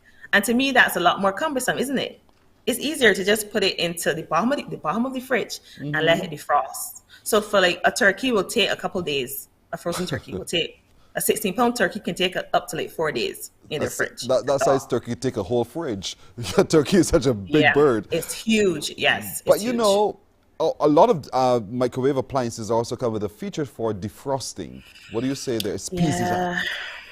Yeah, I know. I am not a fan. I'm not a fan. You can. I mean, you can defrost meats and stuff safely in a microwave. You'll have to take them out intermittently, and kind of, start moving it around. If you can start loosening up stuff and keep turning it, even though it has a turntable, you should still physically turn it in between. And you can do it safely, but that's not one that I really, really like that much, to be honest. But it can be done. It can be done. So, defrost in the fridge, or if I have a little bucket, a container, I set it in that container, you know what I mean? I'll have it in some lemon salt, I'll leave it there in the sink for a couple hours, I should be good to go. But don't leave it there till thy kingdom come and hope that it's still all right, right? No, don't do Especially when it comes to things like pork. Oh my God. Especially with any raw meat. Really? Any raw meat at all. Yes, definitely. Okay. Fair enough. You're never leaving them out for long periods of time, just sitting there. Never a good idea. All right. No. So when we're shopping, we keep the cold things cold and keep them separate and away from. You buy your meats and stuff perhaps first and keep those at the bottom, or have a separate something as well. It's not 2 trolleys. You're not going to carry a trolley in a basket. No, not 2 trolleys. Where do I package them away from the other bits and pieces, right? So I put my meat in the very bottom. In the very bottom of my trolley. I don't have my meats in the main body of the trolley. I definitely don't have it in the little basket at the top. I have my meats in the very, very bottom of my trolley. And also, I'd mentioned before. You mean down there by the wheels? Yeah, the little, there's a bit at the bottom. Oh, okay. Yeah, okay. and you also, if you have the see-through plastic bags that you normally use for vegetables, I also take those. Some supermarkets charge you for them. I'll pay the extra 10 cents. It's fine. But I'll take up the meat and use that as a glove and pull it over, and I'll put them right at the bottom of my trolley. But we're walking around, we're picking, we're browsing with our eyes and all the rest of it, but we're also touching with our hands, and we're moving on to touch something else. How uncomfortable should I be with that activity? Regarding, you talking about food safety and just in general, or are you talking from a also food safety about perspective, because from food safety, but other people touching it too. You see, that's the whole point. People like go and touch up this and touch up that, and I pick it up too. Yeah. So one easy thing that you can do, especially after I handle raw meats, I have. Again, I'm germophobic, so I'm gonna have a sanitizer there. And after I handle the raw meats, even though I'm using the glove, the bag as the glove, I'm pulling it over, I will sanitize after I do handle the raw meats. And if you want to sanitize it in between while you're shopping, you definitely can. Just have a little sanitizer. And most people, from COVID, most people have a sanitizer attached to their bag or something already anyway, so you can just do that. Men don't have anything attached to anybody. Well, you all should. You should, though. You should. Yes. Because you're so right. Like, so many people are touching it, and they may touch it, they look at it, they put it back down, and you don't know what they handled before. So, just have a little bottle in your pocket. There's a thing called a banana fruits in general. We tend to, and we have a little one with us, we want to share. So you'd peel the banana and you break piece off with the same hand that you were holding the skin with, and you give it to the little one and said, here, taste this, try this, have that. I see your face right away. I can see your reaction on your face. You're shuddering. with my, if I had a child of my own, I would peel it and I would just let them bite it, bite the fruit. I would definitely not put my contaminated hand, because you're so correct. The outside of that banana, I mean, some of them are local bananas, but some of them are imported. They've come from God knows where. They've traveled all across in a ship. So that those bananas came through so many hands. So many hands. So I wouldn't touch the outside. I wouldn't, break off the actual banana with my hand to give my child or anybody else. Just let them bite it. That's better. Just let them bite it. It's great advice. Salads. Now, I want to talk a little bit about that as well, because again, you not just the hands alone, but the leaf of the greeny. Talk to me about salad preparation, what I should do to ensure that I have that food-safe Christmas. Oh, salads, they're so there. You have to be so careful, because with the other things, there's a kill step. We're going to cook it, so there's a kill step. But with raw salads, they're not going to be cooked. If it's like the macaroni salad, you're cooking the macaroni, you're cooking the potatoes. But if we talk about something like coleslaw, none of those ingredients is cooked. Right? And you need to be so careful, because you're adding, even to the macaroni salad or to the potato salad, you're adding in fruit, vegetables that you're not cooking either. So, especially leafy greens, I prefer romaine lettuce, but I also use local lettuce. And those leafy greens have been implicated many times with foodborne outbreaks. Okay, there was even a time we import romaine lettuce, and there was one time I know for sure that some of that imported romaine was implicated in an outbreak overseas, and some of that was on island. So we're not always removed from some of those things. So because of the structure of the leaf, it's not smooth. It's very corrugated. I think that's the word. So it's very difficult to clean a lettuce leaf entirely. You can never possibly get rid of every single thing, but you want to wash it in clean running water. And I also do an extra step. I also soak mine in some salt water, and maybe I'll add a little vinegar too, just to be safe. And I leave it in there for a little bit, not too long, because of course it'll make it start to wilt if you put too much salt in. But I also do that with my cabbage and my carrots that I use for my coleslaw. And I will also do that for all the vegetables that I'm going to be putting with my potato salad or with my macaroni salad. So the onion, and the parsley and all those things, wash them in clean running water, but also, put them a little into some salt and some vinegar.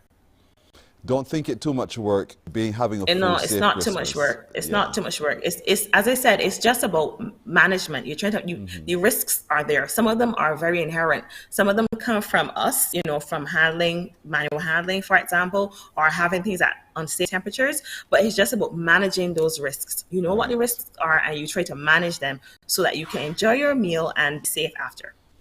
Carolyn, girl, a stretcher this morning, but thank you very much. You've been really, really good. Thank you so much. I hope that everyone listening and watching this morning gets it. I hope they really get it indeed, because it is so important, everything you shared. If we're looking for that food-safe Christmas, none of us wants to be rushing to the hospital or the doctor before an upset stomach at all. I wish you the merriest of Christmas, Carolyn, and don't miss this cornful in 2023.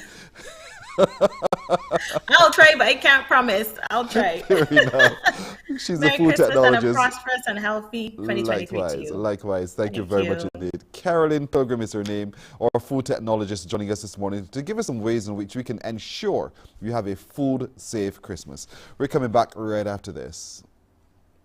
Morning, morning, morning. Good morning. Good morning to you. While you go about your business, we go about our business, and that is gathering the news. Stay up to date at CBC News Barbados on Facebook, Instagram, and Twitter. Get news update on radio throughout the day. And join us for the CBC News Night at 7 every night. CBC News team is on the job and bringing you the news. Because you love English Premier League, MCTV has got it back. Now you can watch all the games of the English Premier League plus UEFA and NFL on MCTV. Current customers can upgrade to Maxback Extra at just $23. Call MCTV today at 228-6288 to upgrade or come in and sign up for our new service. Football fans, let MCTV get you back in the game.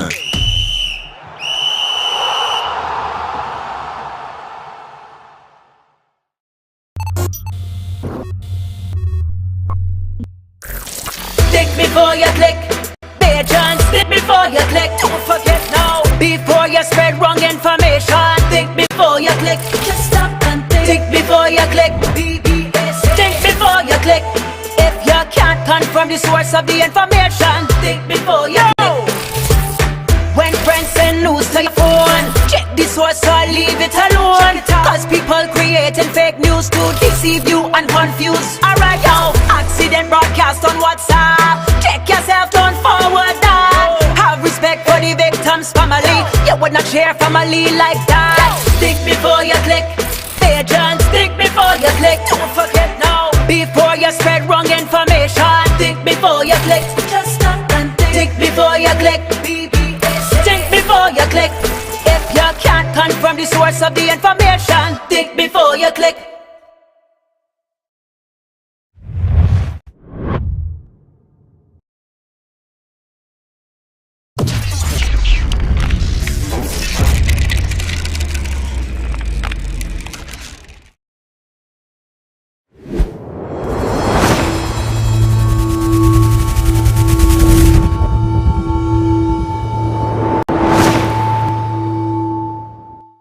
There is a saying, you can find a Bajan anywhere.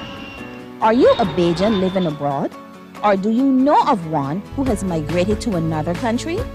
Well, we at Mornin Barbados would love to have you or them on Morning, morning, morning. Good morning. Good morning to you.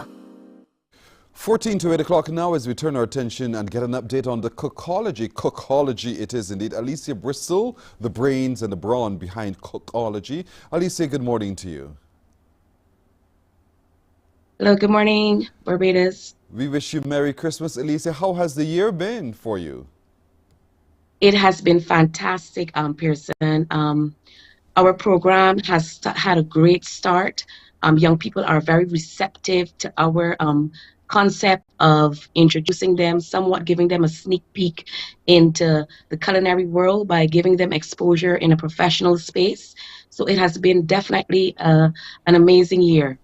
What a year indeed. And so you have now been able to help a lot of our young people learn how to cook, but learn how to have fun with preparing of food, understanding not just the techniques, but the types of products and the different ranges of this and that to make the best meal possible. So as we get ready for Christmas, what are some of the ideas you'd want to share with our young people so that they can make it a little bit different and special? Pearson, I can barely hear you. Sorry about that. That's all right. So I want to hear from you some ideas about what you think our young people can do in the kitchen to make Christmas even more special. What would you suggest? Still having an audio issue? All right, let's see if my technical director, see if we can resolve that one there for Alicia Bristol of Cookology. She gets to hear me, but Cookology, as she said, she's had an amazing year teaching children in her kitchen, literally in her kitchen, but in her classroom, how to cook, being able to select the right product and services, products ready to put together the best meal. That's what she's talking about and how she's been able to do so with a lot of young people and children as well. The importance of it so that they know how to care for themselves. So Alicia, what I wanted to hear from you is what ideas do you have that you can share with some of our children who are watching today to help them understand and prepare a special meal for mommy or daddy or nephew? Yes, Pearson. They can, first of all, as persons attend our program, they have learned a lot about safety. So they have to encourage mommy and daddy about making sure that they get their ingredients, first of all, from reputable sources. And by following instructions in terms of by reading the recipes correctly, and of course, they'll be able to create something. Especially persons who have attended our program. Yeah. Have the children really caught on from your perspective? Oh my Pearson, it has been overwhelming. My heart is full. The young persons have been surprisingly more receptive than I thought they would have been. A lot of young people are interested in the culinary arts. And as I said, our program provides an environment where they can have a sneak peek into what their future can be. So by they're exposed in a professional space, and they're exposed to the varying aspects of the culinary arts. You know, there are, I prefer pastry. or I prefer Wow. general cooking, or I prefer being, I think I love mixology. So by their being exposed, person, they are excited, and as I said, it's like a sneak peek into what their future can be, and they're realizing that the culinary profession is full of excitement, full of opportunities, of traveling, of meeting people from across the world. So it is not as first perceived that for you to be a chef, you have to only be in the kitchen. They are realizing through social media, you can have a culinary page, photography, everything. And they're realizing it's an exciting field to venture into. So we're excited at Cookology that we can create that opportunity of young people seeing what potentials they have, how they can take their passion and turn it into profit. It is amazing. Not only are we doing the practical aspect of the culinary arts, we are also teaching them about management. We're teaching them about, if they want to go into entrepreneurship, how they can take their passion and turn it into profit. So it has been an exciting year, Pearson. You should see your face talking about it. It has been. You lit up and immediately. Feedback from the parents, Pearson. The parents have been saying, this has been the best. Something that they put their kids into. A lot of children may not be doing well academically or doing well in sports, but one person said to me a few weeks ago, she tried sports and her son wasn't happy. And his first visit at our program, she asked him, and in that boyish, shy smile, he was like, definitely I'm coming back. So to have young people so receptive, my heart is full. Wow. My heart is full. Wow. Well said. My heart is full. That is such a My heart is powerful full. set of words. My heart is full. So for those who are watching today who are thinking, I want mine to have that experience that you offer at Cookology, how can they do so? Person, they can contact us at cookology246@gmail.com. They can also call 239-4038.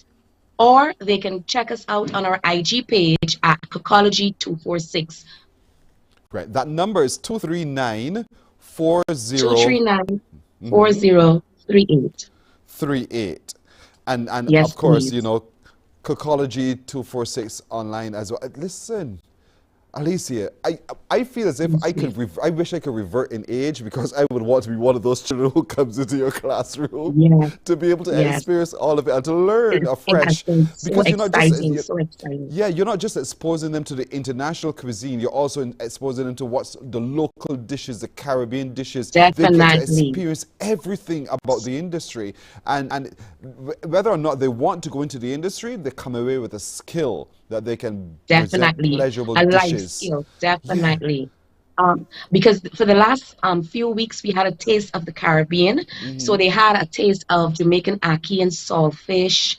They had the rotis and curry and different curries. We also are diving into healthy eating as well, showing them that they can have gluten-free pancakes, gluten-free waffles, so it is a healthier choice. We even went into eating complex starches. A lot of young people do not like sweet potatoes and cassava, but when we take that simple ingredient and convert it into something magnificent, they were like, oh my, I never thought sweet potato could be so delicious.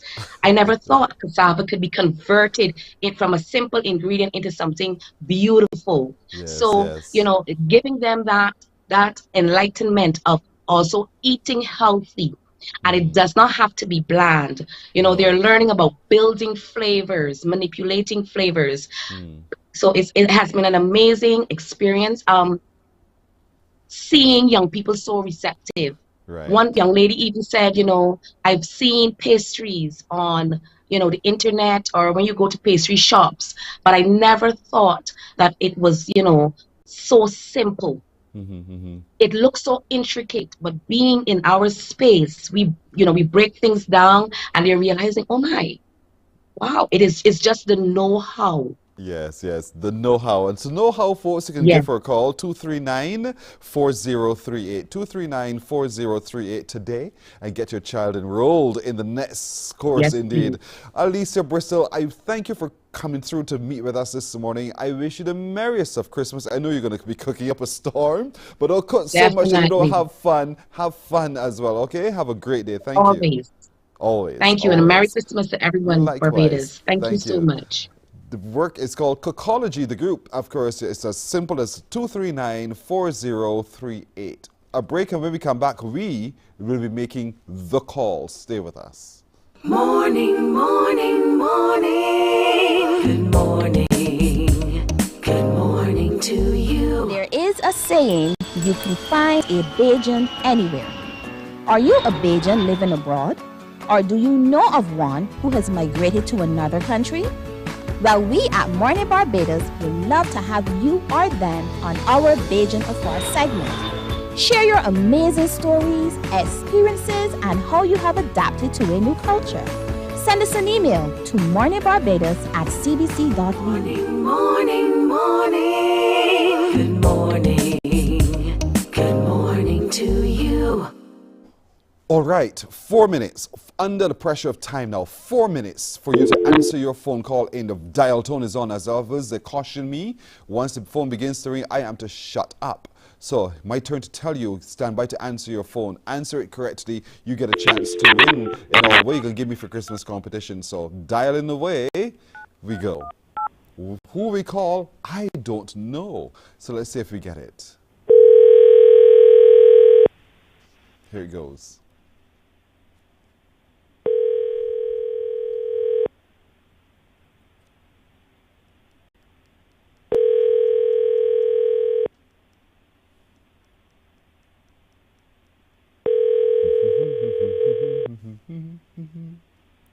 Nobody's there. I'm sorry. No, see, I told you, no one was there. Knew it right away. If that person was there, they would have answered at the first ring practically. We moved on to number 2. Are we trying again?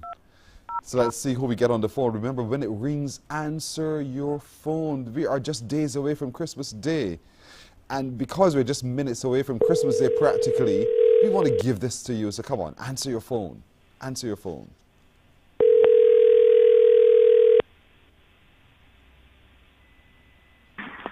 Hello? Hi. Morning. Morning. Hi, where are you now? Who's the person? Sorry? I didn't hear you. I just asking who's the person. Right, I asked you where are you now? How far away? Who are you calling to speak to? I'm calling to speak to Shanice. Is this Shanice?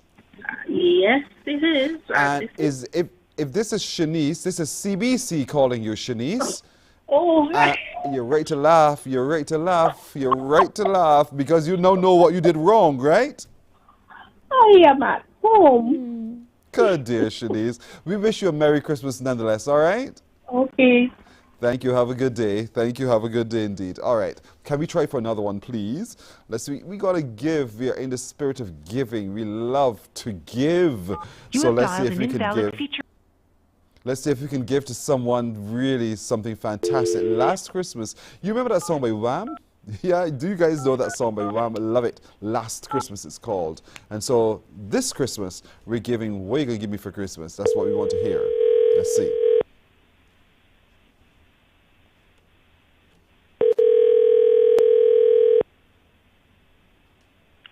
And see.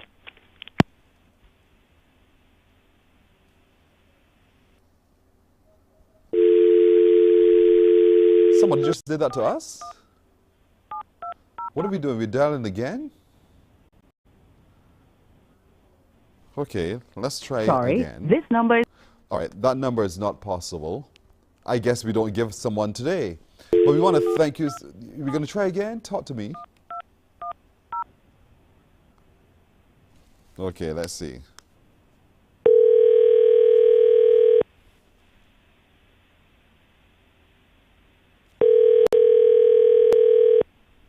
We've had such a lovely week last week, didn't we? We had such a lovely week last week. Look at how Monday is starting today. Look at this. Nobody's going to answer that phone, I can tell you. I can tell you no one will answer that phone. Hello. Told ya. All right. Hello, good morning. Hi, good morning. Allison?